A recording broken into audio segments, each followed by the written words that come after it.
Welcome to episode number 12 of the Men and Community Podcast. On this episode, Matt shares how being open to diversity can boost your mental health. Carlo shares the power of being supportive, and they both talk about how remaining open-minded can make life better for everyone. Thank you for being part of our community.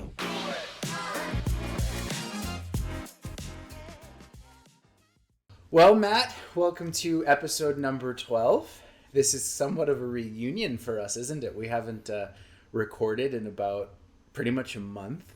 Yeah, maybe even longer. Yeah. It's been, I feel like we talk about this in every episode, but it's just been very hard to access each other and to get in the same place for long enough. And you were away for a couple of weeks here on a trip. Yeah, got the chance to do a bit more traveling. Yeah, so it's been a minute. We had a nice time last night celebrating a friend's birthday, so we're recording this the morning after, so I feel like we're fine. I'll speak for myself here. But... Right, and if you were listening to this as opposed to watching it, go check out YouTube and you can corroborate that there's like no bags under the eyes. We're not hungover. Yeah, we're just old, not hungover. Yeah. Yeah. So we just look normal, disheveled, not alcohol disheveled. Fantastic. How could you expect any less from us? That's right. All right, so should we start with our cards? Yeah, let's start with the cards, and as usual, we'll leave everybody hanging as to the actual topic of the episode until we get into it. Perfect. Am I pulling the card first? Please do. All right. What skill do you possess that most people don't know about? That's a tough one because I tell everybody about because you everything. have all the skills. Shut up. Every skill. Shut up. Like, it's kind of true, I suppose. What skill do I have that most people don't know about? I used to do a lot of woodworking. So I wouldn't say I'm amazing at it because I don't have the space or equipment to really do a lot of it. But I like to do little projects such as, I took an old pallet, tore it down, cleaned it up, stained it, and turned it into a wall-mounted Scotch whiskey shelf that holds all my nice bottles of Scotch because I'm a Scotch guy. I'm working on a planter for my backyard, again made out of old pallets. So it's like nothing terribly complicated. Like I'm not doing like dovetails and stuff, but I don't have the equipment for that anyways. I probably would if I did. But yeah, I guess that's maybe my closet skill is I can do woodworking. I'm pretty handy with my hands in a lot of different ways around the house. So cool. The one that's coming to mind first for me, which might be a bit of a cop-out because it's a bit of an outdated skill. I played piano for 11 years of my life. I think I knew this. And so, I started when I was 6 years old and played all the way into high school and did several Royal Conservatory exams. And the way that Royal Conservatory of Music works, you don't have to do every sequential exam. So I think I did grade 1, 2, 4, and 6 or something like this. But when you get to grade 6 of Royal Conservatory of Music, you have to do theory of music, which very easy. It's just really understanding the construction of music. It's very mathematical and formulaic and things like this. But I refused. I just didn't want to do the grade 1 theory test to coincide with the grade 6 music exam. So to this day, the Royal Conservatory of Music won't send me my grade 6 certificate proving that I've completed grade 6 because I won't do this very rudimentary theory exam that I could probably pass today, having not done any music theory training in years. And it kind of surprises me that you are staying so beholden to not doing this because you're a big fan of higher education, and I wouldn't say having that piece of paper means a lot to you, but like you have some pieces of paper behind your name.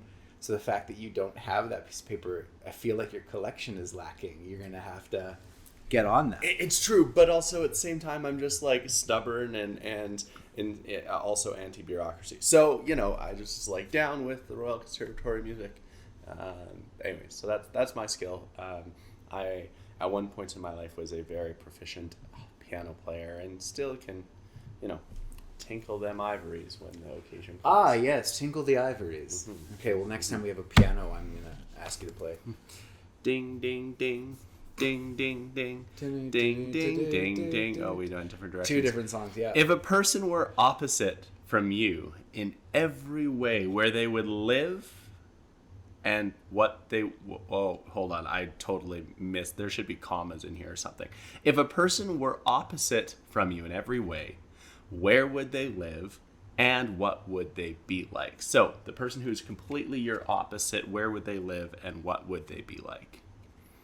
So I think for me, someone who's completely opposite from me in every way, they're probably going to live on a farm or in some sort of a rural community without a lot of access to, the amenities that you would find in a big urban center.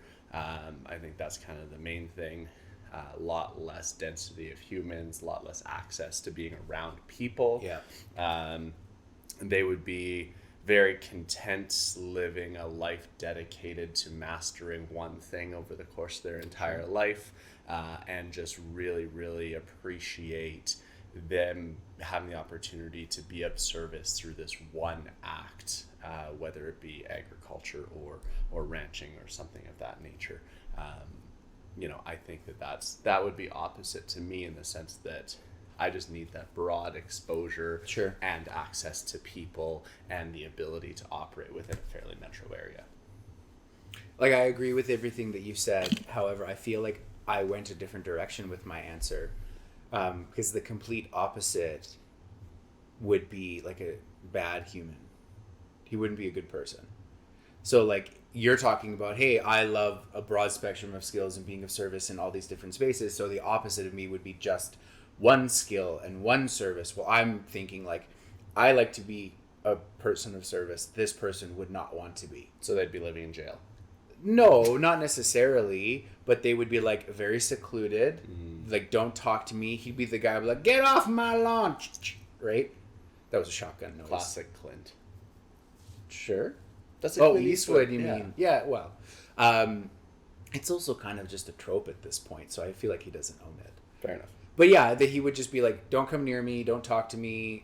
He's the guy that gets, lives in that rural town that gets his groceries delivered, but the instructions say leave the groceries on the front porch and run away before I shoot you, kind of thing.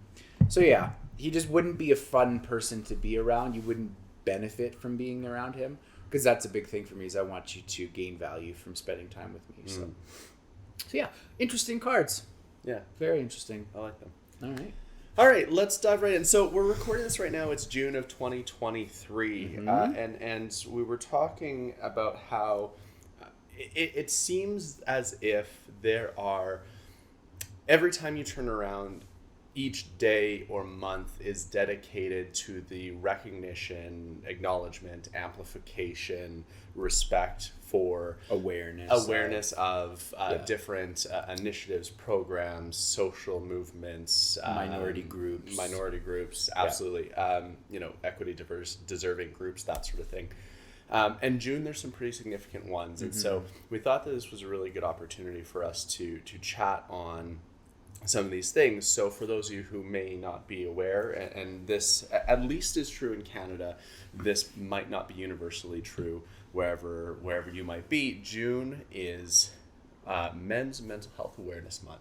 Which, of course, as the Men and Community podcast, we can't glance over. That's a big deal. Yeah, wanted to make sure that we spoke to that. June is also National Indigenous History Month in Canada, and so that's a really, really important piece, that I've come to learn a lot about, and just have so much respect and appreciation for the role that our Indigenous peoples have in terms of crafting the history of the lands in which we get to live our lives on and in.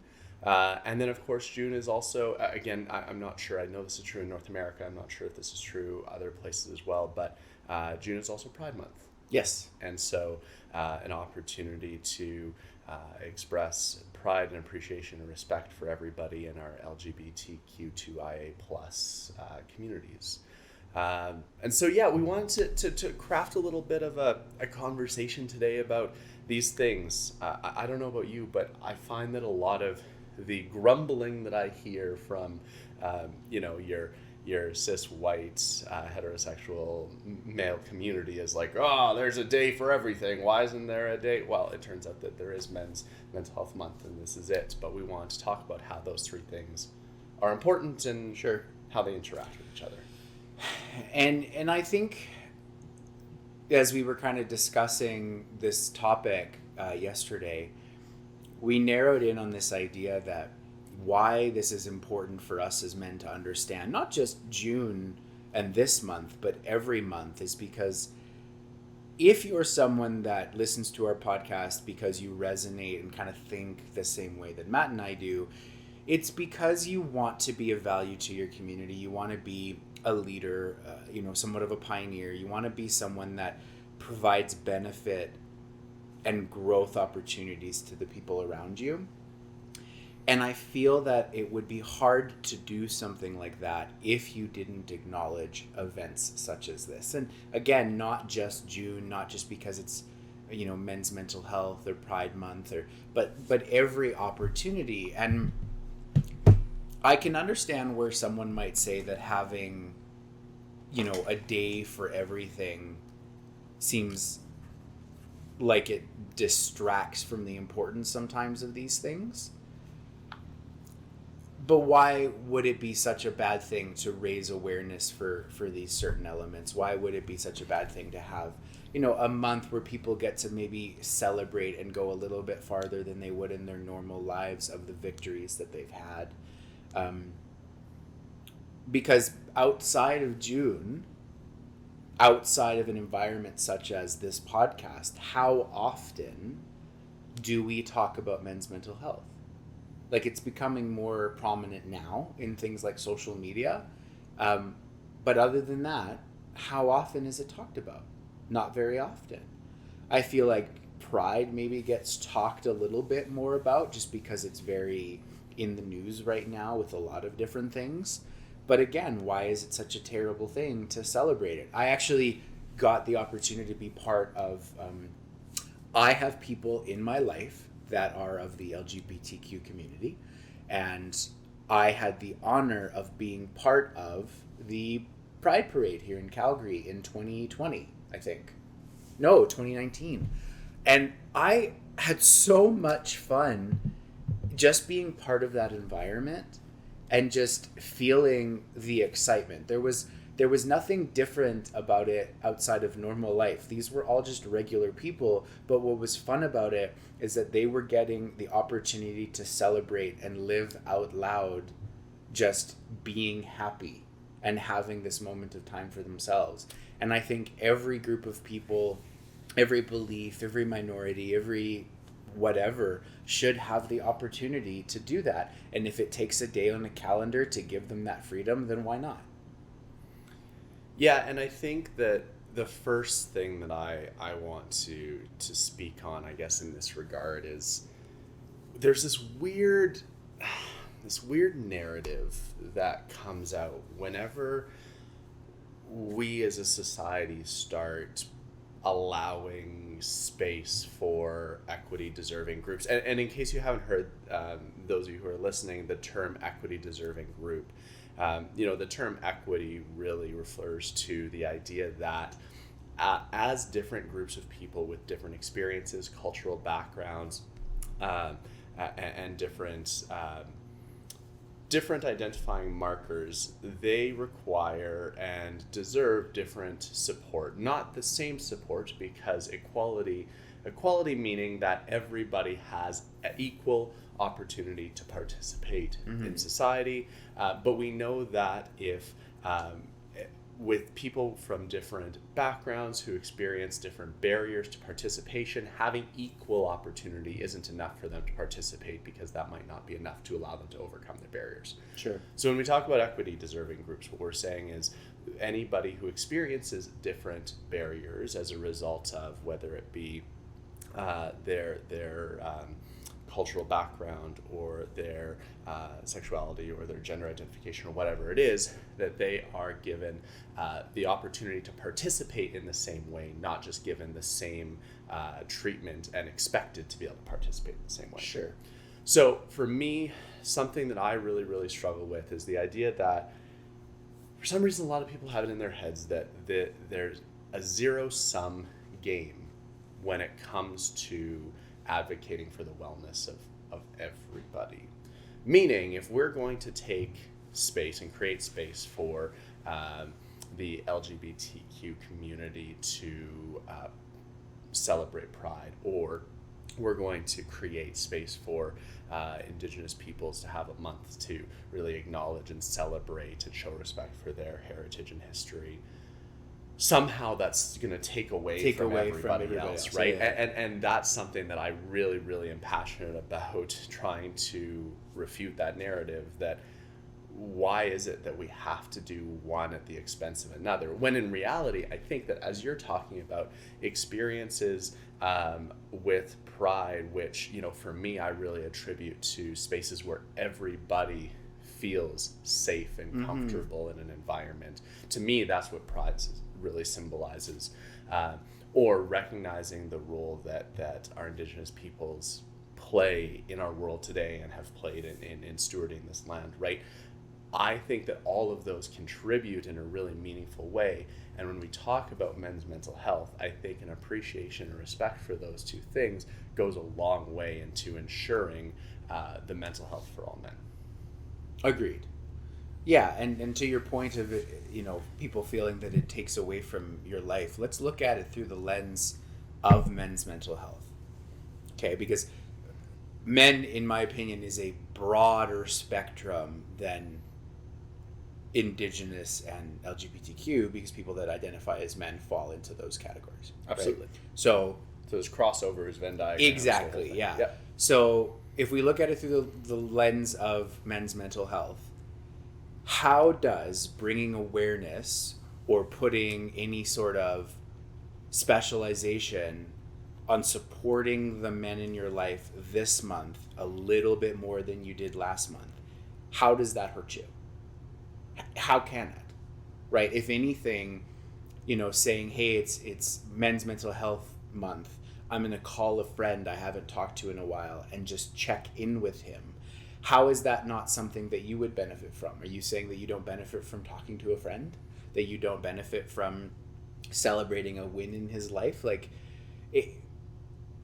it doesn't make any sense to me how a new experience and a new opportunity to raise awareness in your own life for something could be negative to you in any way. Right? Like, you'd have to be so set in your ways that you'd be unwilling to explore or appreciate anything outside of your day-to-day humdrum of a life, right? And again, that expands to, you know, to everything else. So I think as the broader spectrum or the broader scope of this episode, to me, as with everything we talk about, it's just about being open and willing to explore new things in life. Like, I don't really care how you feel about the LGBTQ community, but attending a pride parade or a pride celebration just to experience that feeling is something that you as a human can grow from. So let me ask you this. What have you learned through your experiences participating in pride-related events that you now use in the service of your mental health? Ooh, good question. You know, I never had any sort of misgivings or hesitancy when it came to anything LGBTQ. So for me, being exposed and experiencing those things, I wouldn't say had any sort of different shift in the way I think about stuff, but it did, I guess, make me more aware of the feeling that some people have about being marginalized and oppressed, right? Like, I come from that white, male, North American, you know, all category. So my oppression level, I guess, is relatively low. So I've never felt oppressed. So it's just that having that level of awareness that is something that people feel even in our world today opened my eyes a little to realize that sometimes there needs to be an understanding of that to try and relate and provide value and be of service to somebody that falls in those categories. And I'm not saying you treat somebody in those categories any different. Your goal should be to treat everybody across the world the exact same way, but sometimes having an understanding of their mindset can sometimes help a little bit to, I guess, relate and communicate just a little bit more effectively. I would say maybe that's what I've learned. Yeah, I like that. I like that a lot. Well, you were talking about that. I was kind of, I'd asked you that question, and then in my head, I started asking myself the same thing. So through my work, I am incredibly lucky to get to support a group of multi-nation elders across Treaty 7. Quick rewind for those of you watching this that don't live in Alberta or perhaps even Canada. In many regions of Canada, we have both ceded and unceded traditional territories. This means that either there was land that was set aside for Indigenous peoples to reside on under the treaties that were signed with the Canada government and Indigenous peoples. And so we in Calgary reside on Treaty 7 territories. So I get the chance to work very closely with this really cool collection of multi-nation elders from across Treaty 7.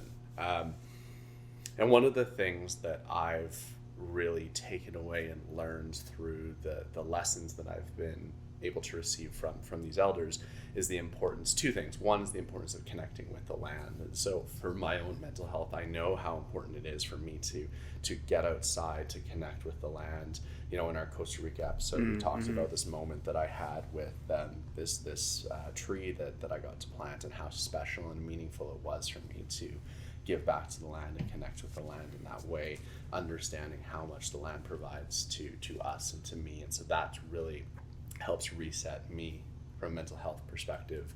And then second, I think too often we like to try to categorize and segment things, right? So my physical health is over here, my social health is over here, my emotional health, my mental health, my financial health, whatever these things are. Well, in a traditional Indigenous way of knowing, there's just health. Yeah.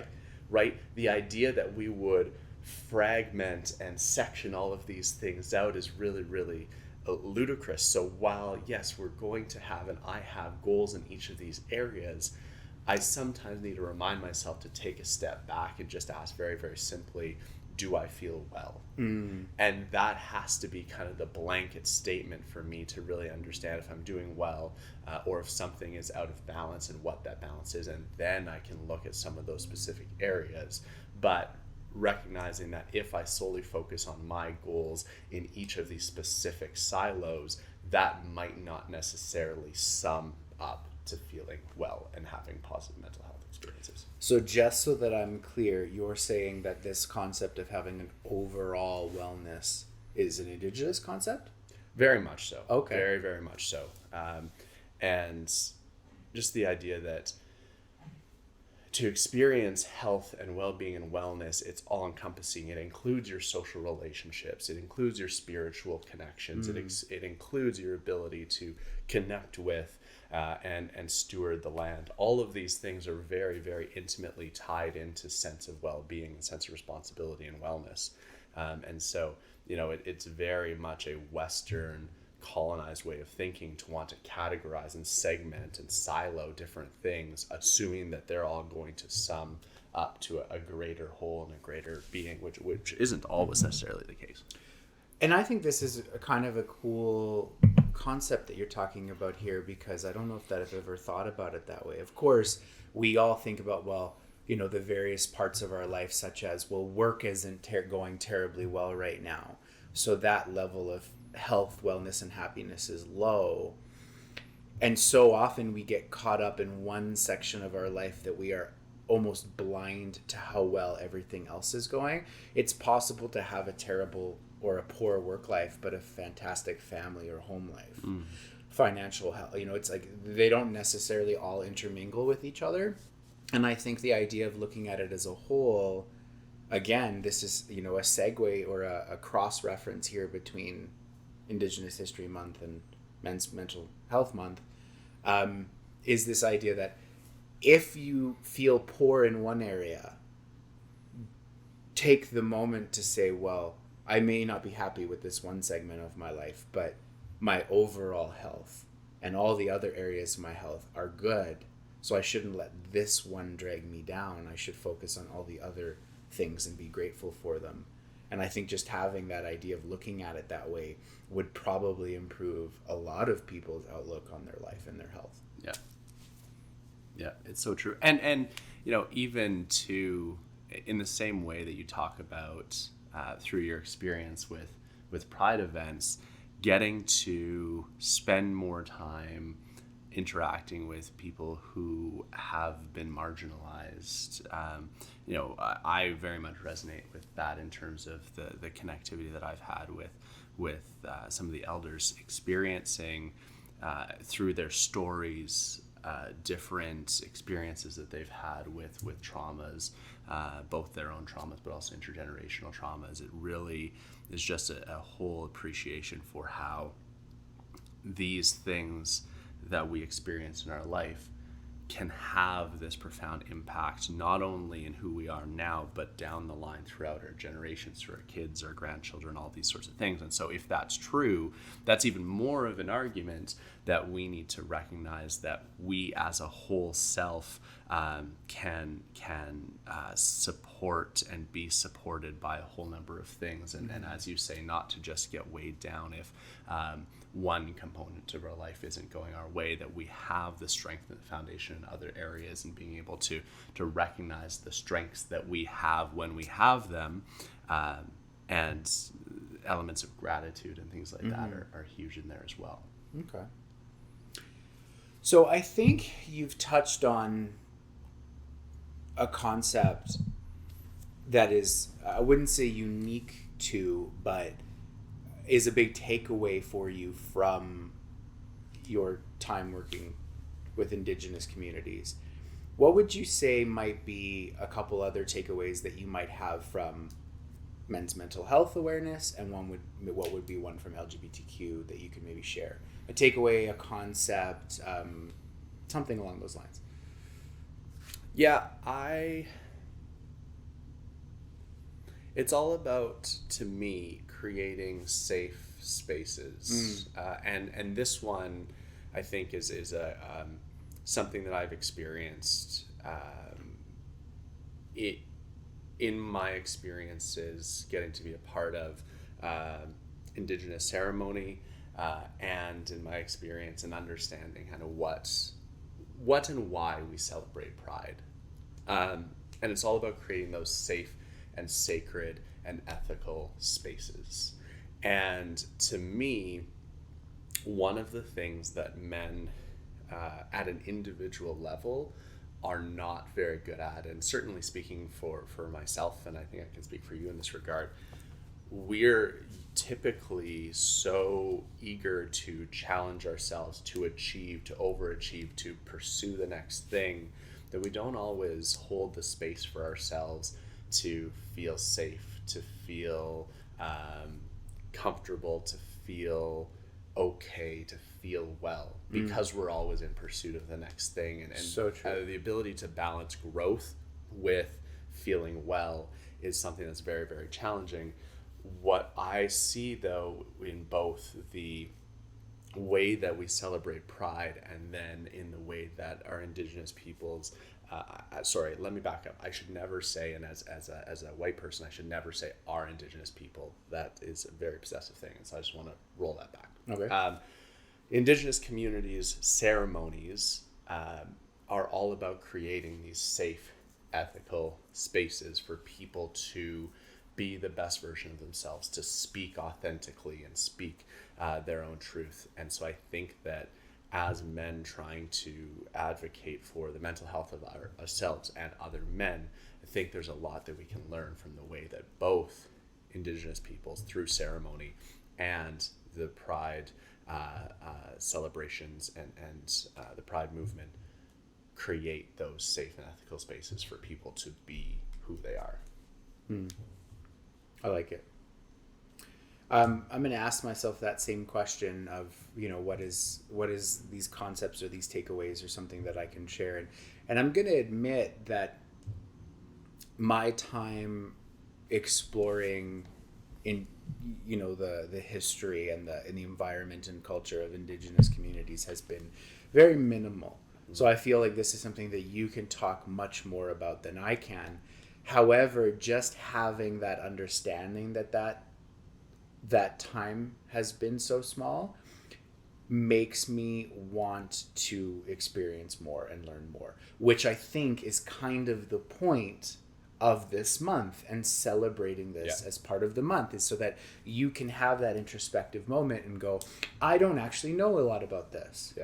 I should probably learn so that I can be more aware of the things I do not know. Because, of course, that old saying, we don't know what we don't know.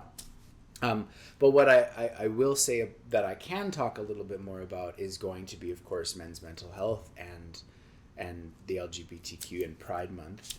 In specific, what I want to talk about, and I haven't shown it to you yet, it was a video that's been going around, I believe, on TikTok. And it was of a post-transition man that was talking about the video started of basically saying men will never understand the camaraderie that is found in women's bathrooms. And it's a super kind of funny concept, because as men we're like, what are you talking about? And it's just a video of all these girls, having a great time and basically partying. And I think one of them was doing pull-ups off of the bathroom stall, and they're just laughing and giggling. And he comes on this video to basically say, I never understood just how lonely it was to be a man. And how that seeing that video of these women having this camaraderie in the bathroom made him just recall those times, and how it made him feel even more lonely, because he's like, men don't have that. Like, we don't, there's no reason for you to talk to another man in a bathroom. If there's a man in a bathroom crying, you feel pity for him. You do not feel camaraderie, and you don't try to reach out, right? There would never be a moment where I have, makeup. Let me share that with you. Like, that, none of that exists. And this is not a closet scenario for a bathroom. This is men in general. You see a man hurting, it is the exception, not the rule, for you to reach out and see if he's okay. And it's a beautiful video, and I'm going to post it in our Discord, which we'll talk about later. But it was very eye-opening for me, and very affirming for me to go that not only in this month, but in all months, as men, as people, doesn't matter how you identify, you should be changing this stigma of not my circus, not my monkey, right? The concept of, I don't know this person, I don't know what they're going through, I'm not going to get involved. We are human beings, and human beings are social creatures, regardless of who you are, where you come from, how you identify, what your sexual orientation is, anything. We need to be there for each other, especially now, as the world just seems to turn more and more problematic. At least it's how it feels sometimes. We need to be there for each other. And it's exciting to me to see that these, monthly or daily or weekly awarenesses are being allotted on our calendars, because it's starting to show the world is shifting to having more of an understanding and more of an acceptance of everything. And that our people, whether it is that we have younger people that are more aware and more open to it, or that the whole world is changing its philosophy, it's that we are now becoming more aware that we have to be willing to look at that person that is having a hard time and saying, you look like you're having a hard time. How can I help? Yeah. Right? And I'm not saying I want men's bathrooms to be party places where we, I don't know, have a pocket purse beer or something. But I'm saying that sometimes the impact that you can make on another human being, the massive impact you can have on another human being for the better, is often in the smallest of gestures. Yeah. Right? Yeah.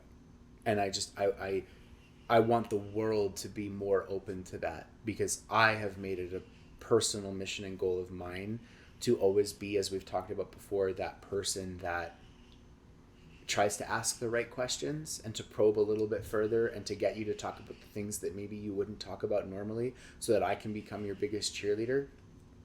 And I want that to be for everybody. I want everybody, if they can't provide that, to at least feel that that's available for them. Because I know there's stages in my life that would have gone very differently if I felt I had that. Right? I love everything that you just shared, and I'm looking forward to seeing that video, because I haven't seen it either. I mean, I think it's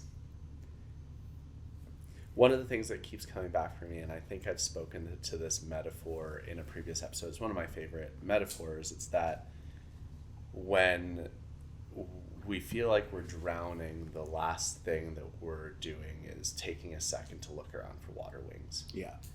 And when we're feeling in a state where we're experiencing poor mental health at an individual level, it can be so hard for us to look past the end of our own nose and to try to seek out opportunities to even acknowledge other people. So this idea that you're talking about of, well, why is it that we don't go and look for opportunities to support other people? You know, if we're so deep in our own shit that we can't really acknowledge or appreciate, much less feel like we're in a position to support another human being, it can be a very daunting thing to try to do that. But have you ever in your life felt worse after helping another person? Not a moment. Right. Never. So, and I think this is something that we need to look to remind ourselves of, is we need to recognize that even when we're at our worst and we're struggling in whatever way or ways we might be affected and struggling, that act of service, that act of checking in on somebody, making that phone call, which we've talked about countless times, looking to be able to support and help somebody out, is always going to make us feel better. It's going to release those endorphins in ourselves that make us feel better, and hopefully it's a snowball effect, and hopefully that creates a safe space for us to be able to gain some momentum in addressing the things that we're challenging with, or looking actively for those water wings, finding the support that we need, or at least making ourselves open and available to receiving that support. I really liked your question of have you ever felt worse after helping someone or being of service for someone. And I actually spoke about this a weekend ago, 2 weekends ago. I was given the opportunity to be a master of ceremonies for one of our work events for a morning, and I always adore those kind of moments. I love doing that kind of stuff. And I opened the day talking about the concept of human work. Now you'll notice I said human work, not men work, women work, straight male work, like human work. And it was the idea that there are these moments, regardless of how great everything in your life may be going or not going, where you feel stuck and you feel without purpose. And in my experience, the only remedy for that is to go and be of service for someone. Because the moment you do that, in whatever fashion, it provides such healing to the soul, in my opinion. It lights you up. It makes you feel so great. And again, that can be in the smallest of ways. It can be helping someone unload their groceries, right? I helped my neighbor. I was in my backyard and my neighbor hollers over the fence and she goes, "Hey, you're strong. Come help me lift this." And I just went over and it took me 30 seconds to do. And I rode that high for the day. Yeah. Right? And I just go do human work. And maybe on those months or those days where we're celebrating a specific group, go do human work in that group. Because maybe it will expose you to something you weren't aware of. Right? To me, it's so exciting because there's so many opportunities at our fingertips now to explore these different areas that we weren't even aware of before. Right? That to me is the benefit of all of these awarenesses, right? And these celebrations is that it is exposing us to new things. And I think that's so exciting. It's an opportunity for growth. So what's next then? So what's I think we've kind of talked around and talked through some pretty significant opportunities for action, for movement to support our own mental health, to advocate for the mental health of everyone, but certainly men in the context of this podcast and also June being Men's Mental Health Month. If you could leave everyone with strategies or takeaways or calls to action, what is it that you are looking for people to take away and go do in support of their own mental health? In support of their own mental health, or more in support of their own mental health in regards to the events that we're celebrating? Could be any Could be or anything. all of the above. Okay. Well, then I'll answer it. I'll answer both. What can you do in support of your own mental health? Go do human work. Right? Go do something that is of service to another person, and let that feed your health and purpose and well-being, because it really does make you feel amazing. And then I think that the big call to action is be intentional about these events. When you hear about them, don't just say, oh, cool, it's Pride Month. Find an event, find a person in your life, find even as simple as researching on the internet. Take that moment to expose yourself to something related to that time of celebration. Because if we're going to be in a world where we're always being exposed to these new things, then we have to become worldly people and take the time to actually be willing to expose ourselves to it. Yeah. What about you? What are yours? I think yours are fantastic. I just want to co-sign on all of that really quickly. I think that the act of going out and participating, whether it be in a Pride event or, go attend a powwow or a round dance. Oh, that sounds like so much fun, actually. Oh, unreal. It's a blast. It really, really is. Go and immerse yourself in different communities and understand and learn and experience. All those things that you're saying, I think, are 100% true. I keep coming back to this idea of inclusion, and we've kind of danced around it a little bit, and I think that once this all comes out, inclusion is going to be a big part of the title of this podcast episode. But to me, I think that a lot of what we think of as one of the traditional gender roles of men is the act of providing for their communities. We've talked about this lots, and whether or not you prescribe to traditional gender roles, putting that aside, I think that all of us humans feel this need to be of service and provide to people around us. So if that's the goal, and if the goal is as men to be best equipped to provide for the communities in our life, wouldn't it make sense that we should be able to take the time, as you say, to learn as much about the communities around us so that we can best service them?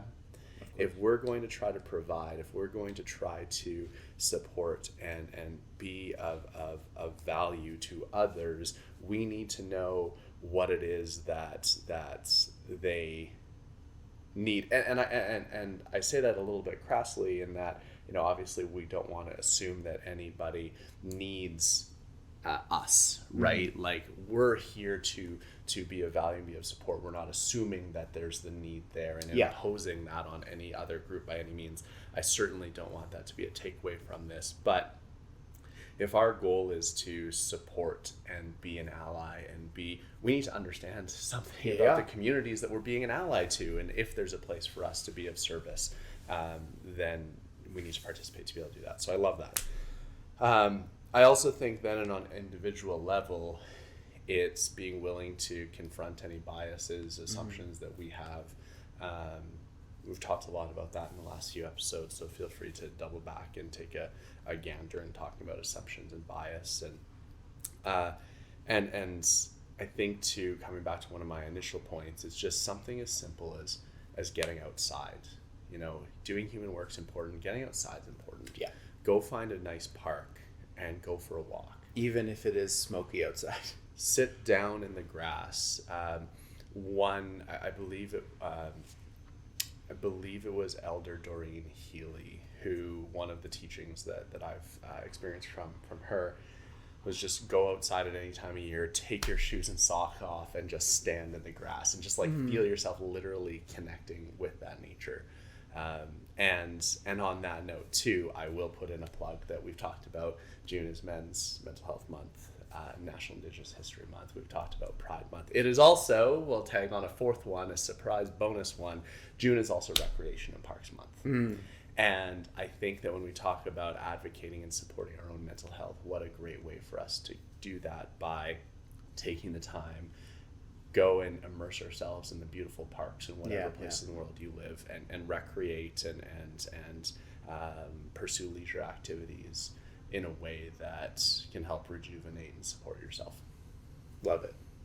Love it. All right. I think we should bring the episode to a close here. I think so. Tell us about Discord. Yeah. So if you haven't seen already, we have launched a Men and Community Discord group, or a Discord server is what it's called. Discord is essentially just a place to come and chat. And the way that I've organized it is that we have kind of a general chat area, but we also have ones committed to each individual episode. So, if you wanted to talk about something that pertains to this episode, find the video that I mentioned in this episode. You'll find it under episode 12. So you can go in there, you can view it, you can see these resources. It's got links to all of our socials. It's got an opportunity for you to actually message Matt and I directly if there's something you want to talk about, places for episode ideas, and more importantly, a place to form a community for all of us. I know that a lot of us, people that listen to this podcast, already know each other in the real world, but there are some people that don't, or there's people from various friend groups and ways that we know each other that might have an opportunity to form some new great bonds. So I would encourage you to check that out, if only to see the video that I'm talking about, but hopefully maybe more, and to be part of a community. And that will be in our link tree. You'll find a link for that, and I'm working on putting it in a couple other places too. But yeah, the link tree for now.